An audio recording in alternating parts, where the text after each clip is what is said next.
Gente, eu vou aproveitar que hoje eu tenho um convidado aqui no Matinal que ajuda a falar sobre isso, sobre Trump, sobre Estados Unidos, mas também sobre Brasil, que é o Guilherme Casarões, e chamar ele para ajudar a ver esses números. Ele é cientista político, professor da FGV, e antes só de eu passar a palavra para o Casarões, e vocês, se tiverem dúvidas, podem mandar perguntas aqui no chat também, que eu faço para ele. Mas eu quero pedir para quem ainda não está inscrito, se inscreva no canal, envie o link desta transmissão aí para os amigos que podem se interessar sobre esse assunto, para eles também começarem o dia bem informados. Casarões, bom dia, muito obrigada por estar aqui hoje e por aceitar nosso convite. Então, já vou começar jogando para você essa pesquisa que acabou de sair, sei que mal deve ter tido tempo para se debruçar nela, os números são fresquinhos aí, mas queria ouvir, você é cientista político, queria ouvir sua leitura do que traz de importante essa pesquisa da Quest. Bom dia, Bia. Bom dia a todo mundo que está nos ouvindo. Eu vi a pesquisa com um certo otimismo para o governo, ainda que a gente tenha que contextualizá-la a partir de dois momentos. Se a gente compara a última pesquisa da Quest, que saiu em maio, com a pesquisa que sai agora, ambas são contaminadas por uma conjuntura muito particular. A pesquisa de maio, que repercutiu talvez a pior popularidade, o pior índice de popularidade do presidente Lula desde que ele volta para o seu terceiro mandato, ela estava no contexto ali da crise do INSS, né? Então, a gente tem falado pouco dessa crise, mas ela pegou o governo de maneira muito, muito frontal ali em maio, e isso pode explicar aquele declínio de popularidade que a gente observou no mês de maio. Então, como você falou, a boca do jacaré ela volta a abrir, a popularidade volta a subir, o otimismo com relação ao governo, ele me parece mais sustentável agora, mas ele está muito ligado também com esses episódios muito recentes das altercações entre o governo americano e o governo brasileiro, né? Trump e Lula, basicamente. Então, é difícil dizer se essa tendência vai continuar de maneira vertiginosa, como a gente viu, porque houve realmente um descolamento do Lula com relação à margem de erro, né, na disputa com todos os candidatos, praticamente. Né? O Tarcísio é o único que ele ainda mantém um empate técnico, o resto ele distancia absolutamente, inclusive aumenta a sua intenção no primeiro turno. Mas a gente não sabe se isso vai continuar e sinalizar para o governo Lula de que trata-se de uma candidatura certeira para 2026, ou se o governo ainda vai ter que trabalhar muito para poder estabilizar esses níveis de aprovação do presidente e de, claro, o voto nele na eleição, e eu acho que o trabalho ainda é grande, quer dizer, não dá para o governo contar com a ideia de que ele venceu o capítulo da disputa com Trump. Essa é uma construção que ainda vai ter que ser feita nos próximos meses, e a gente sabe que, apesar de faltar mais ou menos 1 ano e 3 meses aí para as eleições do ano que vem, muita coisa pode acontecer, né? Muitas outras intercorrências vão afetar, claro, a popularidade do governo, a saúde da extrema-direita, da direita moderada, quer dizer, essas variáveis elas vão se transformando daqui para frente.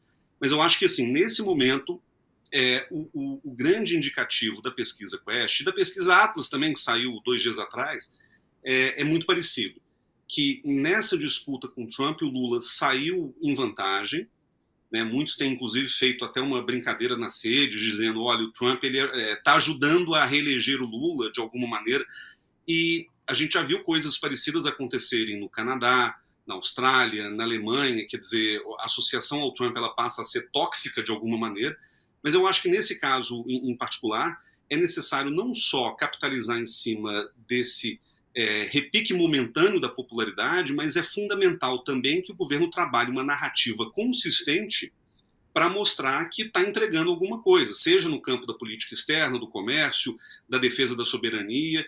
É importante que a narrativa ela não fique só num meme, num momento específico, numa briga pontual, mas que isso vire um mote de campanha, inclusive, se o governo assim desejar. Eu acho que essa tem que ser a estratégia daqui para frente, para não tomar de barato esse aumento de popularidade que pode empolgar o governo, mas que, enfim, ele pode se esvair, assim como a crise se esvaiu, aquela de maio do INSS. Então, tudo é muito mutável ainda.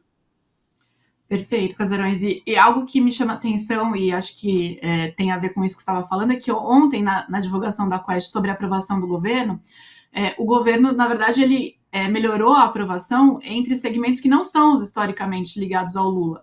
O que inicialmente pode parecer algo positivo, mas que me parece que está muito ligado a isso que você está trazendo, que é em relação ao posicionamento do governo frente a essa crise aí com o Trump e com os Estados Unidos. Mas o governo vai precisar melhorar os números dele junto àquela base tradicional, né? E fortalecer a posição aí dos eleitores de até 2 salários mínimos, do Nordeste, que tradicionalmente vota na esquerda no sentido de que o governo está fazendo um bom trabalho, né? E não só uma coisa pontual aí que pode gerar um ânimo entre a classe média, por exemplo, que foi o que a gente viu ontem, mas que esse ânimo pode se esvair aí até 2026, né? Essa questão do Trump, ela pega muito um eleitor mais informado, que tem, enfim, contato com a imprensa diariamente, que tem se disposto a essa discussão. Eu diria que muitos eleitores nem sequer estão acompanhando de maneira muito próxima o que está acontecendo, para além daquilo que é divulgado em rede social, ocasionalmente no WhatsApp. Então, quem talvez seja afetado de maneira mais direta por essas movimentações ligadas ao governo americano, a relação com o Trump, isso, é classe média, você tem ali uma expectativa de que isso possa reaglutinar um conjunto de eleitores, vamos dizer, da famigerada frente ampla que elegeu Lula em 2022 e que se descolaram um pouco do governo ao longo dessas próprias crises que a gente viu, pessoas que não são exatamente lulistas, mas que têm uma simpatia pela maneira como ele conduz a política externa. Veja que tanto na pesquisa Quest quanto na pesquisa Atlas existe ali um indício. Na Atlas está mais claro, na Quest é uma sugestão de que existe uma aprovação à maneira como o governo vem conduzindo a política externa, principalmente nesse episódio do governo americano. Quer dizer, e política externa é um tema basicamente elitista, então ele pega um pedaço distinto do eleitorado. E eu acho que também essa briga do Lula com o Trump, ela revelou ao longo dos últimos dias, principalmente desde a carta com um tarifaço de 50% lançado no dia 9, ela mostra uma certa reorganização da elite econômica brasileira em torno dos objetivos do governo. O que eu quero dizer é o seguinte, desde a carta, provavelmente nas primeiras 24 horas depois que o Trump publicou aquela carta, e lembrando que ele nem mandou essa carta para o governo brasileiro, ele publicou nas próprias redes sociais, né? Então foi um negócio que já feriu o protocolo mais básico do contato diplomático entre dois países. Mas nas primeiras 24 horas, além de uma resposta do governo, a gente viu notas de condenação à medida do governo americano por parte de praticamente todos os setores econômicos relevantes da economia brasileira, né? Confederação Nacional da Agricultura, a própria Frente Parlamentar da Agricultura, CNI, Fiesp, associações industriais dos mais variados setores. Quer dizer, isso obviamente não indica que esses setores vão jogar o seu peso político sobre o Lula em 2026. São setores, aliás, historicamente vinculados a candidaturas de direita e mesmo ao Bolsonaro ao longo das 2 últimas eleições. Mas talvez isso possa ajudar o Lula a, pelo menos, reconstruir um certo diálogo com esses setores, garantindo que, mesmo que não sejam setores que eleitoralmente estejam do lado do governo, pelo menos que não se oponham ao governo, quer dizer, que alinhem-se, pelo menos, no grande tema da defesa da soberania. Então, isso me pareceu um bom sinal para o governo, se a gente olha para o cenário mais amplo. Quer dizer, não só houve uma movimentação do ponto de vista eleitoral, de popularidade, de aprovação, isso as pesquisas têm indicado de maneira muito clara, mas também houve uma reorganização da base de sustentação política que pode, de alguma maneira, contribuir para o sucesso econômico que seja do governo, para algumas medidas. A gente viu também que ontem Alexandre de Moraes sustentou o decreto presidencial ligado ao IOF, quer dizer, existem aí agendas econômicas que, de alguma forma, podem ganhar um novo suporte a partir dessa dianteira que o governo assume na discussão com o governo americano em defesa dos interesses econômicos brasileiros ou de setores importantes. Então, acho que a resposta do governo, inclusive, tem sido boa nesse sentido, né? não só pensando nas eleições, mas pensando também na sustentação da própria plataforma política do governo até 2026. Né? Uma coisa não está ligada necessariamente à outra, mas esses dois movimentos têm acontecido de maneira sincrônica. E Casarões, falando aí dessa investida do Trump sobre o Brasil, ele inicialmente anunciou essa imposição de tarifas de 50%, que em tese passam a vigorar a partir de 1º de agosto, se o Brasil não conseguir negociar algo diferente até lá. Mas logo na sequência a gente teve também a abertura de uma investigação contra o Brasil por parte da representação comercial dos Estados Unidos, do USTR, e até o PIX, né, que é acho que é um dos poucos consensos nacionais nos últimos anos aí, entrou no alvo da investigação dos Estados Unidos. Né? Tem deixa eu ver se o Lucas coloca aqui na tela para a gente, só para a gente colocar essa manchete aqui. O PIX, sistema de pagamento criado pelo Banco Central, segundo os Estados Unidos, pode favorecer de forma desleal empresas locais e impor barreiras a concorrentes dos Estados Unidos. Né? Então, essa investigação, Casarões, eu queria te ouvir, mas o que eu tenho lido é que essa investigação ela pode causar mais problemas para o Brasil do que essa imposição das sanções de mais de longo prazo, né? Se a gente for pensar de uma coisa mais sustentada no tempo, né? Porque para além da tarifa de 50%, pode trazer retaliações de outras ordens também. Então, queria te ouvir um pouco com relação a isso. O que essa investigação... Primeiro, como é que o PIX foi parar no meio disso tudo? Eu sei que tem uma série de itens que entram ali na lista do USTR, o PIX um deles, né?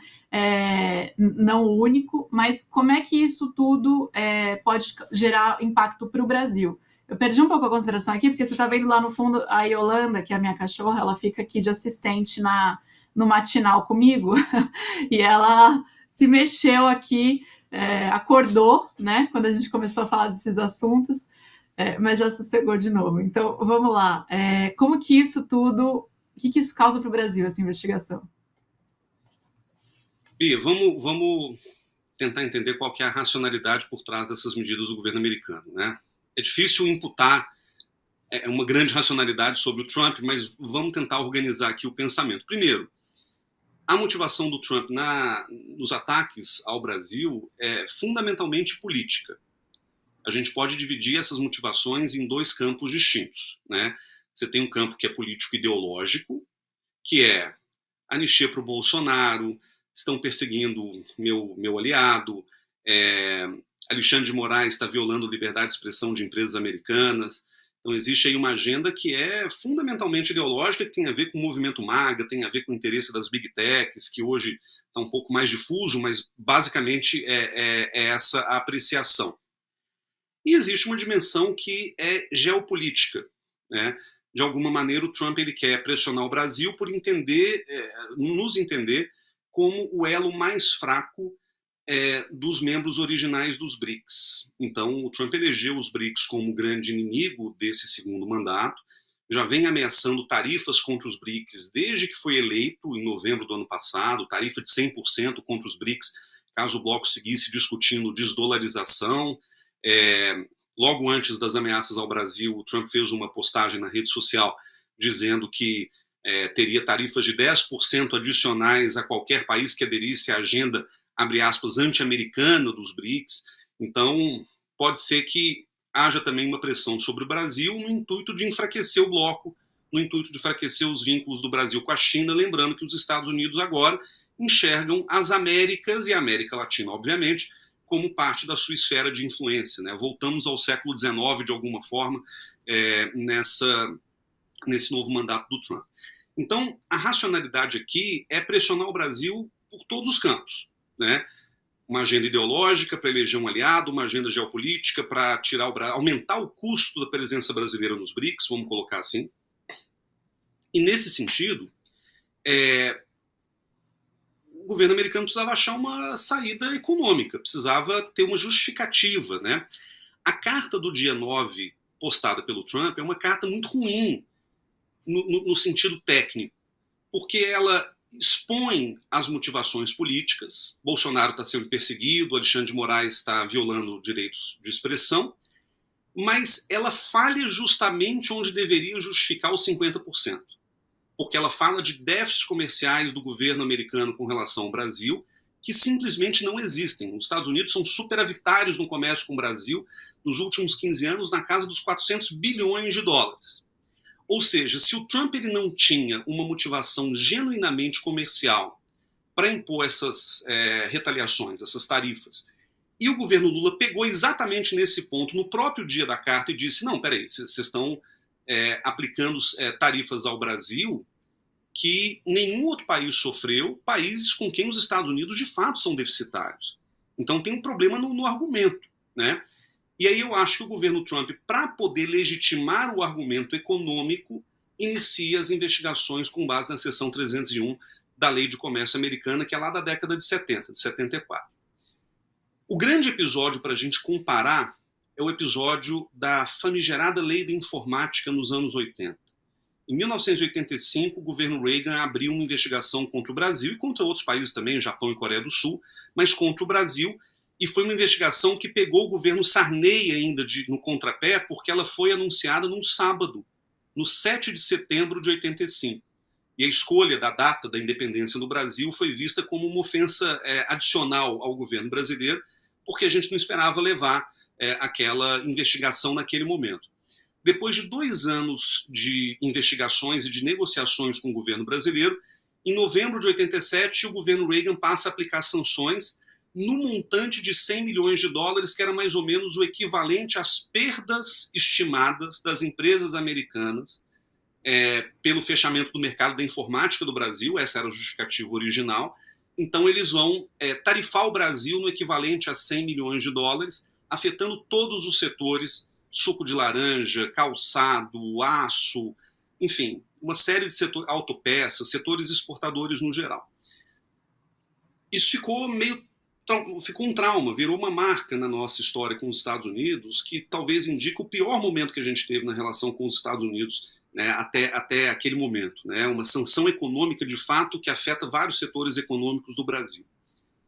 Quando o Trump faz isso agora, ele está, primeiro, trazendo essa memória de novo, daquilo que já aconteceu na nossa história. A gente foi obrigado naquela época, não sei se você vai se lembrar, até decretar uma moratória da dívida externa, né, o calote da dívida em 87, por causa dessas pressões econômicas que foram devastadoras, tinha hiperinflação no meio disso tudo. Então, de alguma maneira, eu vejo o Trump ele, com um desejo muito convicto de estrangular a economia brasileira, de estrangulá-la a partir de argumentos sobre os quais não dá para negociar exatamente, a partir de argumentos que são comerciais, essa investigação ela vai indicar isso, para que o Trump possa atingir, ao fim e ao cabo, seus objetivos políticos. A diferença do Reagan lá atrás para o Trump agora é que o Reagan não tinha um objetivo político exatamente, era pressão de empresas. Hoje o Trump ele tem uma agenda que é fundamentalmente política, ele está usando as investigações da seção 301 para legitimar uma agenda que ele quer que se cumpra no campo da política. Por que eu digo que são temas difíceis de negociar? Porque entre os temas a gente tem desmatamento ilegal. Primeiro, como se os Estados Unidos se preocupassem com o desmatamento ilegal dos outros. Mas assim, desmatamento ilegal, o governo ele pode fazer medidas, como tem feito, para diminuir o desmatamento ilegal, mas não para eliminá-lo. Pirataria, o governo pode tomar medidas para resolver o problema da pirataria, mas não tem como eliminar. PIX, o governo... O argumento seria o de que o PIX poderia colocar em risco o interesse de empresas americanas que fazem transação financeira, tipo cartão de crédito. Não faz sentido. Ou seja, parecem que eles elencaram uma lista absolutamente irrealista de problemas econômicos ou comerciais que o Brasil, em tese, imporia aos Estados Unidos, que deixam muito pouca margem de negociação para o Brasil, que não abrem espaço para reciprocidade, que era o argumento do Lula com relação à primeira carta que o Trump enviou na semana passada, e que mostram, acho que ao fim e ao cabo, e o próprio Lula já disse isso algumas vezes, que no fim das contas o Trump ele não quer negociar. Ele quer pressionar o Brasil até o ponto em que o Brasil simplesmente capitule, simplesmente ceda. Agora, de novo, essa estratégia ela pode sair pela culatra.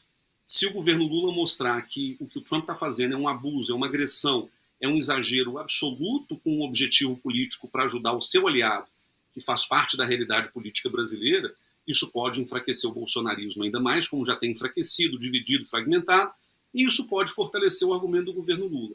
A questão é saber quais são os danos que isso pode efetivamente causar para a economia brasileira. E eu acho que aí é onde o governo vai ter que tomar muito cuidado para não deixar também o circo pegar fogo enquanto a narrativa da defesa da soberania é mobilizada pelo governo.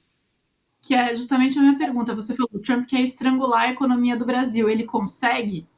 Qual que é a nossa situação hoje em dia perante comércio exterior, nossa dependência dos Estados Unidos? Como que a gente está posicionado? O Brasil consegue sustentar essa queda de braço com o Trump, se ele for, como parece, que está indo para esse caminho? Eu acho difícil, mas eu acho que seria um dano tanto à economia brasileira quanto, ao fim e ao cabo, à economia americana. Hoje, o comércio do Brasil com os Estados Unidos representa mais ou menos 12% do nosso comércio total com o mundo. Os Estados Unidos são o nosso segundo parceiro comercial. Então, não deixa de ser relevante esse comércio e é fundamental que a gente entenda e reconheça isso. Quer dizer, não se trata de um parceiro menor. Os Estados Unidos ainda tem muita influência sobre a economia brasileira e até porque de tudo que a gente exporta para os Estados Unidos, 70% é de produtos manufaturados, ou seja, um padrão de exportação muito diferente daquele que a gente tem com a China, por exemplo, em que 98% do que a gente exporta são commodities, né? Soja, carne, sei lá, minério de ferro. No caso dos Estados Unidos, não. Você tem suco de laranja processado, você tem autopeças, você tem chapa de aço, você tem avião. A Embraer é uma grande exportadora para os Estados Unidos. Você tem petroquímicos variados, ou seja, os setores mobilizados na exportação para os Estados Unidos são de alto valor agregado e são muito relevantes até para a sobrevivência, para a subsistência da indústria nacional. Indústria que tem enfrentado dificuldades ao longo das últimas décadas. Então, dá para o Brasil redirecionar um pouco desse comércio para outros parceiros? Dá para o Brasil olhar mais para a sua própria região, para a América do Sul, buscando mercados aqui? Dá. Dá para o Brasil redirecionar algumas das commodities vendidas para os Estados Unidos para outros parceiros? Dá também. Agora, isso não resolve o problema de que nossa indústria ainda é profundamente dependente das exportações para os Estados Unidos e, mais do que isso, de que a gente tem um comércio de serviços com os Estados Unidos que é muito fundamental. Você tem operações de empresas americanas no Brasil, você tem operações de empresas brasileiras nos Estados Unidos. Então, essa dimensão também é muito crucial e expõe uma certa vulnerabilidade, não só do Brasil, da economia brasileira, mas também uma vulnerabilidade mútua, né? Os Estados Unidos dependem de vários produtos brasileiros para setores importantes, estratégicos para eles, que vão ser penalizados com essa tarifa de 50%. É claro que, acho que no fim das contas, o Trump ele não quer manter essas tarifas. A própria relação com a China mostra um pouco isso. Eles vão blefando para cima e depois eles chegam a algum tipo de acordo ou negociação. Mas, no caso do Brasil, o que me preocupa é que, de novo, não se trata de uma agenda econômica, não se trata de uma leitura de que o Brasil prejudique economicamente os Estados Unidos, mas se trata de uma agenda que é política, que foi encampada pelo Trump. Pode ser que o Trump, como ele faz com muitos dos seus aliados, ele simplesmente desista, largue a mão do Bolsonaro em algum momento, porque ele percebe que essa briga não vale a pena.